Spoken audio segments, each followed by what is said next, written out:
So hello everyone, welcome back to my video. This is Ayush and आज मैं आप लोगों के साथ में एक जो कमेंट आपका आया था कि ट्रैफिक में जो है XUV 700 को चला के बताओ, उस क्वेश्चन का आंसर जो है आज इस वीडियो में देने वाला हूँ कि ट्रैफिक में जब आप XUV 700 चलाते हो तो कैसा कुछ फील होता है, स्टीयरिंग रिस्पॉन्स कैसा है, ओवरऑल जो विजिबिलिटी वगैरह है वो कैसी रहती है, ईजी रहता है चलाना, नहीं रहता है, या जो ये एडास के फंक्शंस वगैरह हैं वो किस हिसाब से काम करते हैं कि नहीं करते हैं। तो जो भी डाउट्स हैं आज इस वीडियो में क्लियर करने की कोशिश करूँगा जितना मैक्सिमम हो जाएंगे।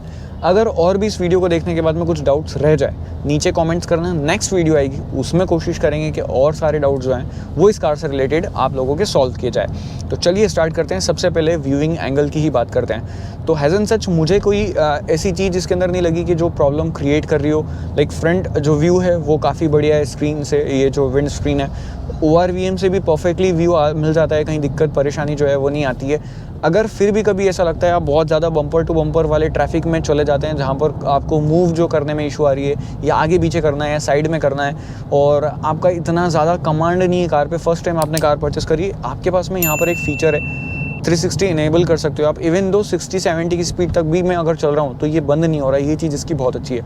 रियर कैमरे पे थोड़ा सा मिट्टी आ गई है बिकॉज मैं ऑफ रोडिंग थोड़ी बहुत करके आया हूँ, उसकी वीडियो आपने देखी होगी, आई बटन पे क्लिक करके देख सकते हो। तो यहाँ पर पूरा व्यू जो है वो आपको दिख रहा होता है गाड़ी चलाते चलाते कि आपके आसपास कौन चल रहा है, आपकी गाड़ी कितने डिस्टेंस पे है दूसरी गाड़ियों से। तो ये सब चीज़ें आप एंजॉय कर सकते हो। और पीछे अगर IRVM की बात करें तो ये ऑटो डिमिंग नहीं है, यहाँ पर मैनुअली IRVM जो है वो दिया हुआ है, और ये भी इसका काम जो है वो ठीक ठाक सा कर जाता है। एक नॉर्मल व्यू जो है इसमें मिल जाता है। अगर सारे आप लाइक वो ऊपर कर दोगे हेडरेस्ट को तो फिर आपको जो है पीछे देखने में परेशानी आती है अगर बैठा है तो, बट फिर भी आपका काम हो जाता है। लाइक आपको थोड़ा बहुत कार का नॉलेज होना चाहिए, आपने चलाने का एक्सपीरियंस होना चाहिए। अगर आपको नॉर्मल भी कार चलानी आती है तो फिर इससे आपका काम बन जाएगा, अदरवाइज़ फिर इसकी आपको जो है हेल्प लेनी पड़ सकती है। अभी इसको फ़िलहाल के लिए बंद कर देता हूँ मैं। नेक्स्ट अगर बात की जाए स्टीयरिंग का रिस्पांस कैसा रहता है, तो नो डाउट स्टीयरिंग लाइट है। ये चीज़ मैंने फर्स्ट ड्राइव इंप्रेशन में शेयर करा था, और ये इसका प्लस पॉइंट बन जाता है यहाँ पर सिटी में जब मनूवर करते हो आप इस कार को तो आपको लगता ही नहीं है कि इतनी हेवी कार आप चला रहे हो, इतनी बड़ी SUV जो है वो आप चला रहे हो मनूवर। तो लाइक बहुत ही ईजी है इसको इधर से उधर लेके जाना, लेन चेंज करना। और पावर की अगर बात करें तो ये डीजल ऑटोमेटिक चला रहा हूँ मैं, आप लोगों को सभी को इतनी सारी वीडियोज़ में बता चुका हूँ पावर आउटपुट वगैरह क्या है। और पेट्रोल अगर आप ले रहे हैं तो उसमें भी कोई परेशानी नहीं है, 200 PS की पावर, मज़ा आ जाता है। तो कहीं पर भी पावर की कमी जो है वो आपको महसूस नहीं होती है। लाइक आपको एग्जाम्पल दे दूँ मैं कि ओवरटेक करना है, क्विक ओवरटेक करना है, एकदम रन करना है, तो सभी चीज़ें आप कर सकते हो। बट गियर शिफ्टिंग के ऊपर आते हैं कि गियर शिफ्टिंग कैसी है। तो यहाँ पर क्या होता है कि अगर आप जैसे नॉर्मल 20, 25 या 30 की स्पीड पे चल रहे हो तो गियर शिफ्टिंग में मेरे को इतना ज़्यादा प्रिसाइजली जो है वो फील नहीं होता है जितना लाइक इसके राइवल्स जो है आपको ऑफर करते हैं। जो ऑटोमेटिक की बात कर रहा हूँ मैं, ठीक है, अभी ऑटोमेटिक चला रहा हूँ उसके लिए first and second gear, third gear के अंदर जो जब शिफ्टिंग होती है तो आपको फील होती है। मोस्टली थर्ड गियर से जब ये सेकेंड गियर से डाउन शिफ्ट या अप शिफ्ट करती है तो RPM काफ़ी ऊपर लेके चले जाती है, या जो इसका गियर बॉक्स है या सेंसर्स है वो सोचते रहते हैं कि क्या शिफ्ट करना चाहिए या नहीं करना चाहिए। तो उससे इंजन की जो नॉइज़ है, हमिंग नॉइज़ है, वो बहुत ज़्यादा इंटीरियर में बढ़ जाती है, और ये चीज़ जो है आपको थोड़ा सा इरिटेट कर सकती है कि यार इतना ज़्यादा ये नॉइज़ क्यों कर रही है, वो एक चीज़ है। अदरवाइज़ लाइक जब मैंने इसको हाईवे पे क्रूज़ करा कंटिन्यूसली, टेरेन्स पे चलाया, अलग अलग जगह एक्सप्लोर करा, हिल्स पे चलाया, माउंटेन ड्राइव्स वगैरह करे हैं, वहाँ मुझे कोई गियर शिफ्टिंग से रिलेटेड ऐसा इशू नहीं आया। ये देखो लाइक अभी जैसे ही मैंने हल्का सा एक्सेलरेटर टैप करा, ऐसा भी नहीं कि मैंने हार्ड एक्सेलरेट कर दिया, देन ऑल्सो कार जो है वो बहुत ज़्यादा RPM को अप शिफ्ट के लिए या डाउन शिफ्ट के लिए जो है वो ऊपर लेके जा रही है और नीचे लेके आ रही है। मोड अगर मैं आपको बताऊं तो ड्राइविंग मोड अभी आप यहाँ पर देख सकते हो स्क्रीन पे, जैप मोड पे चल रही है, जो कि काइंड ऑफ CT मोड जिसको अपन मान सकते हैं। जिप जैप जूम मोड है इसमें, तो जिप को आप इको मोड मान लो, जहाँ पर पावर थोड़ी सी कम फील होती है आपको। तो अगर आप कंटिन्यूसली 80-90 की स्पीड पे क्रूज़ कर रहे हो तो वहाँ पर आप कर सकते हो जिप मोड में। जैप मोड आप मोस्टली यूज़ करोगे जहाँ पे आपको हाईवे पे चलाना है, कहीं पर भी चलाना है, आप जैप मोड यूज़ करोगे। जूम मोड का CT में, यानी कि जो स्पोर्ट्स मोड हो गया, उसका CT में कोई काम होता ही नहीं है। CT में अगर आपको ट्रैफिक में चलाना है तो इतनी पावर की रिक्वायरमेंट आपको है ही नहीं कि आपको उस मोड को एक्टिवेट करना पड़ेगा, तो वो एक बात है। हेडलाइट के थ्रोज की अभी यहीं पर बात कर लेते हैं, वो डेडिकेटेड नाइट ड्राइव रिव्यू अलग से आएगा। बट यहाँ पर अगर जब मैं सिटी में चला रहा हूँ, रात में चला रहा हूँ, तो मेरे को कोई परेशानी नहीं आ रही। ऑटोमेटिक हेडलैम्प्स यहाँ पर दिए हुए हैं और कॉर्नरिंग लैम्प भी इसके अंदर आपको मिल जाते हैं। जो लाइट के थ्रोज हैं एलईडीज़ के, वो भी काफ़ी परफेक्टली पोजीशन किए हुए हैं, कहीं कोई परेशानी नहीं आती। इवन तो अगर आप डीपर दे रहे हो तब जो डीपर के थ्रोज जा रहे हैं तो वो भी काफ़ी अच्छे हैं। एक चीज़ इसके अंदर बहुत अच्छी है जो मैं एक्सपेक्ट करता हूँ कि बाकी सारी गाड़ियों में बाकी सारी कंपनीज जो हैं वो लेके आएँ, कि हाई बीम पे आप इसको कार को चला ही नहीं सकते हो। अगर सपोज मैंने हाई बीम चालू करी है अभी आपको बता के, ठीक है, तो ऑटोमेटिकली कुछ टाइम के बाद में ये बंद हो जाती है। और ये चीज़ मैंने हाईवे पे जो है वो एक्सपीरियंस करी थी। अभी एक बार और देख लेते हैं, बिकॉज अब जो आने वाला ट्रैफिक है वो उस तरफ से आ रहा है। और यहाँ पर ये देखो आई डोंट नो एलेक्सा क्यों एक्टिवेट हो रहा है इसमें। Sorry, I didn't get that. The internet isn't reachable. तो अब ये एलेक्सा क्यों आ रहा है, आई डोंट नो। हाँ ओके, तो हाई बीम जो है अभी मैं सिटी में चला रहा हूँ तो ऑटोमेटिकली ऑफ नहीं हो रहा है। मे बी पॉसिबल अगर आप 80-90 की स्पीड या उससे ऊपर, 80 से ऊपर, क्योंकि बूस्टर लैंप ऑन हो जाते हैं, तो 80 की स्पीड से अगर आप ऊपर चलाते हो तो हाई बीम ऑटोमेटिकली बंद हो जाते हैं। आप सिर्फ डीपर दे सकते हो और आपकी बीम जो है लोअर बीम ही स्टार्ट होंगे। इवन तो आपने ये जो प्लेसमेंट है इसका नोब का, उसको हाई बीम पे कर रखा होगा, तब भी आपकी कार जो है वो लो बीम पे ही चल रही होगी।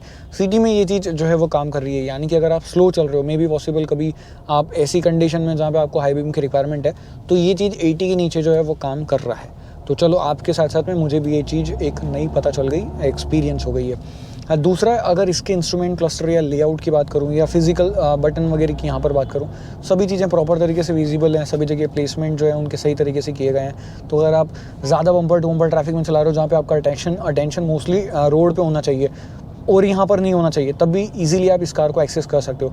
बस एक वॉल्यूम बटन का जो है वो थोड़ा सा मेरे को लग रहा है कि स्टीयरिंग पे बैठ के तो आप आराम से कर सकते हो। अगर इस टाइप के आपके साइड में को पैसेंजर, अगर को ड्राइवर कोई बैठा है तो उसके लिए कोई ऑप्शन यहाँ पर नहीं है। तो वो एक अर्गोनॉमिक वाइज थोड़ा सा मेरे को लगा कि एक और यहाँ पर वॉल्यूम के लिए नॉब या कंट्रोलर जो है वो दिया जा सकता था। नेक्स्ट अगर बात करें कि एसी की कूलिंग कैसी है, तो एज ऑफ नाउ मैं दिल्ली में चला रहा हूँ, 18 डिग्री है, तो मेरे को इतना ज़्यादा रिक्वायरमेंट नहीं पड़ती। हाँ मेरी आदत है, वो अलग बात है कि मेरे को कार में बैठते से कितना भी टेम्परेचर हो एसी चाहिए ही होता है। तो उसके अकॉर्डिंगली अगर बताऊँ तो सिटी में कहीं कोई परेशानी किसी को आएगी नहीं। अगर एक नंबर पे भी आपने ब्लोअर चालू करा हुआ है, अभी मैंने 22.5 जो है टेम्परेचर सेट करा है और काम प्रॉपर तरीके से कर रहा है। अब जब एक्सट्रीम हॉट वेदर में जब अपन चलाएंगे, गर्मियों में जब मैं इस कार को चलाऊंगा जहाँ पर 40-45 डिग्री के आसपास, वहाँ पर कूलिंग कैसी होती है, तब मैं आप लोगों को इसके एसी के बारे में परफेक्टली प्रॉपर तरीके से इन डेप्थ जब रिव्यू आएगा इस कार का तब बता पाऊँगा। तो ये सभी चीज़ें हैं। और एडास पे आ जाते हैं। हाँ, कि एडास जो है वो कैसा कुछ काम करता है। एडास का जो सबसे बड़ा फीचर जो यहाँ पर बम्पर टू बम्पर ट्रैफिक में आपके लिए यूज़फुल रहेगा वो है इसका कोलिजन वार्निंग वाला, या जो उसके ऊपर वो डिटेक्ट करके खुद से ऑटोमेटिक ब्रेक लगाता है। ये फंक्शन बहुत अच्छा है। लाइक आपको लिटरली उसको आप एंजॉय करेंगे, क्योंकि कई बार ऐसा होता है बहुत सारे लोगों के पास या तो कोई फंक्शन है ऑपरेट कर रहा होता है, कोई फ़ोन में ध्यान होता है और सामने से या पास से कोई कार वगैरह आ जाती है और ये जब वार्निंग आपको देने लगता है या खुद से ब्रेकिंग के लिए अप्लाई करने के लिए एफर्ट्स डालने लगता है और आपको पता चल जाता है या थोड़ा सा वाइब्रेशन जो स्टीयरिंग के अंदर आता है, तो उससे जो है आप लोगों को एक सेफ्टी सी जो है वो फील होती है कि हाँ यार थोड़ा सा कुछ ना कुछ इसके अंदर बढ़िया चीज़ है। ये देखो फ्रंट कोलिजन वार्निंग, मैंने ब्रेक नहीं लगाया, जान करके मैंने जाने दी कार को और आपको बताया कि ये चीज़ काम प्रॉपर तरीके से करती है और लिटरली ये चीज़ बहुत ज़्यादा हेल्पफुल है इंडियन कंडीशन में। बट ये एक सिंगल इसका नेगेटिव पॉइंट सिर्फ ये मिला मेरे को। सपोज़ इस कार को लगा कि आप ब्रेक नहीं लगा रहे हो, एक पॉइंट पे आके ये पूरा कंप्लीट ब्रेक लगा देती है, लाइक फुल स्टॉप, और वहाँ पर अगर इसने इतनी जल्दी तरीके से स्टॉप कर दिया तो पीछे से आके जिसकी कार में एडास नहीं है वो तो ब्रेक मारेगा नहीं और वो आपकी कार का शेप जो है वो चेंज कर देगा।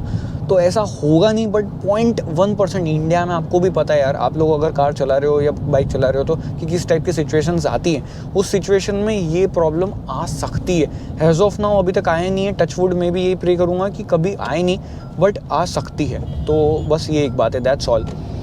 बाकी अदर दिन कोई ऐसी चीज़ नहीं है जिसकी कंप्लेन में करूं या कोई ऐसी चीज़ नहीं है जो इसके अंदर और ज़्यादा लाइक इम्प्रूव हो सकती है। कंपनी ने काफ़ी ज़्यादा एफर्ट्स करें, जो प्राइस पॉइंट पे जितने पावरफुल इंजन आपको दे रहे हैं और इतने फीचर्स दे रहे हैं, टोटली गाड़ी वर्थ बाय है। इसकी वेटिंग अगर आप कर सको फिर तो कोई बात ही नहीं है, आप कर सकते हो। तो that's all from my side. अगर वीडियो अच्छी लगी लाइक शेयर सब्सक्राइब कर सकते हो। मिलते हैं अगली वीडियो में, तब तक के लिए guys bye bye, have a nice day and half friends, drive safe. Instagram Facebook के लिंक नीचे डिस्क्रिप्शन में, वहाँ ज्वाइन नहीं है तो एक बार ज्वाइन हो सकते हैं। कई सारी अपडेट्स स्टोरीज आप लोगों को वहाँ पर भी मिलती रहती है।